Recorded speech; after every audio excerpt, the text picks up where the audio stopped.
Hello students, welcome to my YouTube channel and impressive. आज हम पाठ योजना बनाने जा रहे हैं। देखते हैं कि अमल क्षारक जो हमारा एक टॉपिक है, इस पर पाठ योजना किस तरह से तैयार की जाती है, कौन कौन से इसमें स्टेप जो है हम यूज़ करते हैं, कौन कौन से स्टेप जो हैं प्रयोग में लाते हैं। तो चलिए ज़्यादा टाइम ना वेस्ट करते हुए स्टार्ट करते हैं अपनी ये वीडियो। सबसे पहले आता है हमारा किसी भी पाठ योजना में एक इंट्रोडक्शन पार्ट, जिसमें कि हम देखते हैं सबसे पहले आता है नाम, उसके बाद आएगा अनुक्रमांक, फिर विषय, कौन से विषय के लिए पाठ योजना तैयार की जा रही है, उप विषय है हमारा अमल क्षारक, कक्षा, कौन सी कक्षा के लिए पाठ योजना बनाई जा रही है, 7वीं कक्षा के लिए। समय अवधि कितनी रहेगी, 30 से 35 मिनट मैक्रो लेसन प्लान की एक टाइम लिमिट रहती है। और दिनांक, कौन सी दिनांक को ये पाठ योजना तैयार की जा रही है। अब आता है हमारा नेक्स्ट स्टेप, अनुदेशनात्मक उद्देश्य। इसमें सबसे पहले आएगा अमल क्षारक को परिभाषित करने में सहायता मिलती है। पाठ के अंत में, पाठ योजना के अंत में अमल के प्रकारों को सूचीबद्ध करने में। तीसरा है अमल और क्षारक में अंतर स्पष्ट करने में, अमल और क्षारक के उदाहरण देने में। सहायक सामग्री वो सामग्री होती है जो भी एक अध्यापक द्वारा पाठ योजना बनाते समय प्रयोग में लाई जाती है, पाठ पढ़ाते समय प्रयोग में लाई जाती है, उसे हम सहायक सामग्री कहते हैं, जैसे कि श्यामपट्ट, चौक, झाड़न, संकेतक इत्यादि। पूर्व ज्ञान परीक्षण, तो इसमें जो है अध्यापक द्वारा कुछ प्रश्न बच्चों से पूछे जाते हैं और इससे जो है उनके पूर्व ज्ञान का पता चल जाता है। जैसे प्रश्न 1 है, विद्यार्थियों, नींबू का स्वाद कैसा होता है। बच्चे उत्तर देते हैं खट्टा। प्रश्न दूसरा, करेले का स्वाद कैसा होता है। उत्तर है कड़वा। प्रश्न तीसरा, जो पदार्थ स्वाद में खट्टे और कड़वे होते हैं उन्हें क्या कहते हैं। उत्तर देने में असमर्थ। उप विषय की घोषणा। विद्यार्थियों, हम अपने दैनिक जीवन में बहुत से पदार्थों का उपयोग करते हैं। विभिन्न पदार्थों का स्वाद अलग अलग होता है। इन पदार्थों का स्वाद अलग अलग अमल और क्षारक के कारण होता है। जो पदार्थ स्वाद में खट्टे होते हैं, आज हमारा पढ़ने का वही विषय है जो कि है अमल और क्षारक। अब आता है हमारा प्रस्तुतिकरण, जिसमें कि 4 पॉइंट्स होते हैं मेन। शिक्षण बिंदु, छात्राध्यापिका क्रियाएं, जिसमें छात्राध्यापिका की क्रियाएं लिखी जाती हैं। नेक्स्ट है छात्र क्रियाएं, जिसमें छात्र जो है अपनी क्रियाएं करते हैं। और चॉकबोर्ड। अमल क्या होता है, अब छात्राध्यापिका द्वारा इसे बताया जाता है। विद्यार्थियों, ऐसे पदार्थ जिनका स्वाद खट्टा होता है वह अमल कहलाते हैं। अमल का मान सदैव 7 से कम होता है। विद्यार्थियों, दूसरे शब्दों में कहें तो अमल ऐसे पदार्थ हैं जिनकी रासायनिक प्राकृतिक अम्लीय होती है, उन्हें अमल कहते हैं। एसिड शब्द की उत्पत्ति लैटिन भाषा के शब्द एसिपर, लैटिन भाषा के शब्द से हुई है, जिसका अर्थ है खट्टा। इन पदार्थों में पाए जाने वाले अम्लों के कारण इनका स्वाद खट्टा होता है, जिसके कारण उन्हें अम्लीय पदार्थ कहा जाता है। सभी विद्यार्थी जो हैं ध्यानपूर्वक सुन रहे होंगे। और ब्लैक बोर्ड, चॉक बोर्ड में क्या लिखेंगे हम, अमल क्षारक। ऐसे पदार्थ जिनका स्वाद कड़वा होता है तथा स्पर्श करने पर साबुन की तरह लगाते हैं, क्षारक कहलाते हैं। विद्यार्थियों, अमल से आप क्या समझते हैं। रेखा, आप बताइए। ऐसे पदार्थ जिनका स्वाद खट्टा होता है उन्हें हम अमल कहते हैं। विद्यार्थियों, क्षारक पदार्थों की प्रकृति क्षारक कहलाती है, जो स्वाद में कड़वे होते हैं। अब आता है अम्लों के प्रकार। विद्यार्थियों, अमल के 2 प्रकार हैं।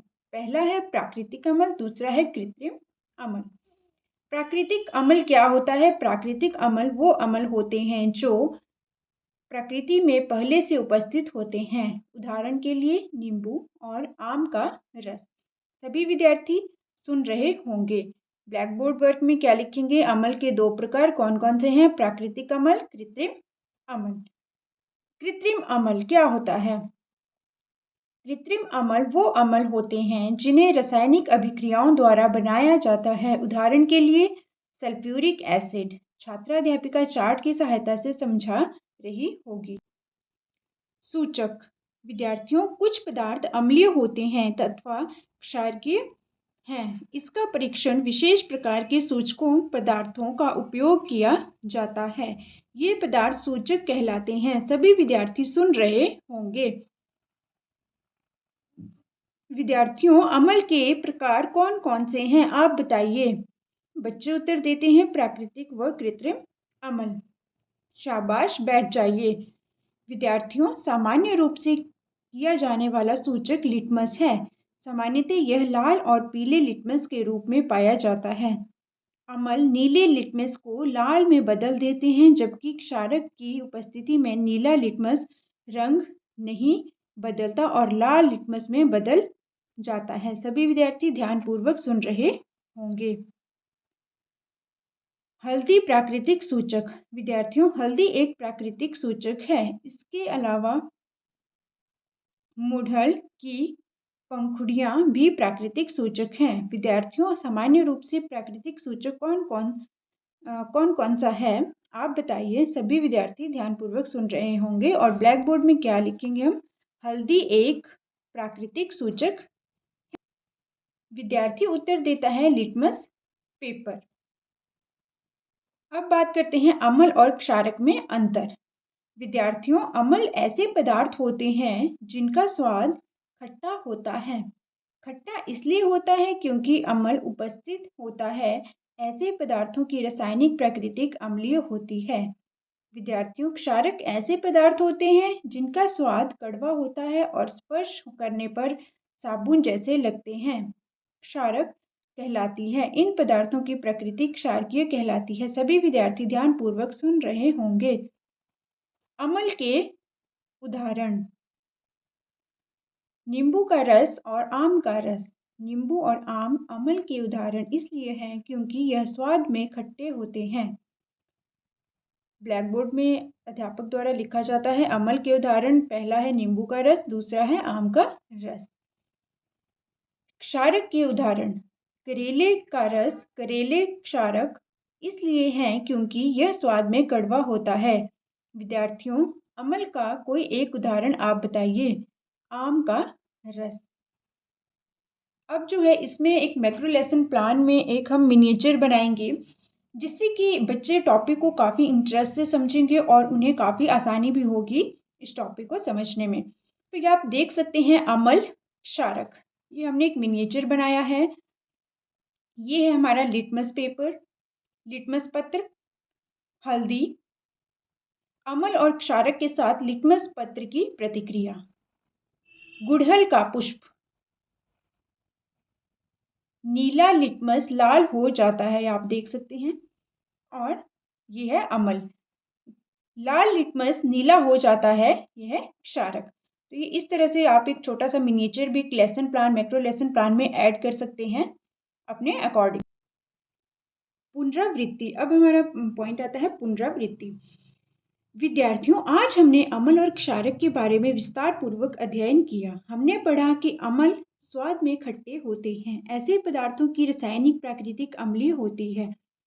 क्षारक ऐसे पदार्थ होते हैं जिनका स्वाद कड़वा होता है और स्पर्श करने पर साबुन जैसे लगते हैं। क्षारक कहलाते हैं और इन पदार्थों की प्रकृति क्षारकीय कहलाती है। अम्ल दो प्रकार के होते हैं, प्राकृतिक व कृत्रिम अम्ल। क्षारक के दो उदाहरण, करेले का रस उदाहरण, अम्ल नींबू व आम का रस। अब आता है मूल्यांकन। मूल्यांकन जो है कुछ प्रश्न पूछकर अध्यापक जो है बच्चों का मूल्यांकन करते हैं। पहला प्रश्न है अम्ल और क्षारक किसे कहते हैं। दूसरा है अम्ल के कितने प्रकार होते हैं। तीसरा, अम्ल और क्षारक में क्या अंतर है। चौथा, अम्ल और क्षारक के उदाहरण बताइए। लास्ट हमारा मुख्य बिंदु आता है गृह कार्य, जो कि सबसे किसी भी लेसन प्लान का पाठ योजना का एक मुख्य बहुत ही महत्वपूर्ण बिंदु है, जिसके द्वारा बच्चों का अच्छे से मूल्यांकन किया जाता है। तो इस तरह आप एक गृह कार्य जो एक ब्लैक बोर्ड पे दे सकते हैं लिखकर। अम्ल और क्षारक किसे कहते हैं। अमल व क्षारक का चित्र व उदाहरण बताइए। तो ये थी हमारी आज की पाठ योजना मैक्रो लेसन प्लान की। किस तरह से हमने देखा कि बीएड के लिए कि मैक्रो लेसन प्लान तैयार किया जाता है। टॉपिक अमल और क्षारक था हमारा। तो अब यदि आपको वीडियो अच्छी लगी हो, कंटेंट अच्छा लगा हो, तो प्लीज़ चैनल को लाइक, शेयर एंड सब्सक्राइब ज़रूर करें और बेल आइकन प्रेस करें। And thank you for watching this video.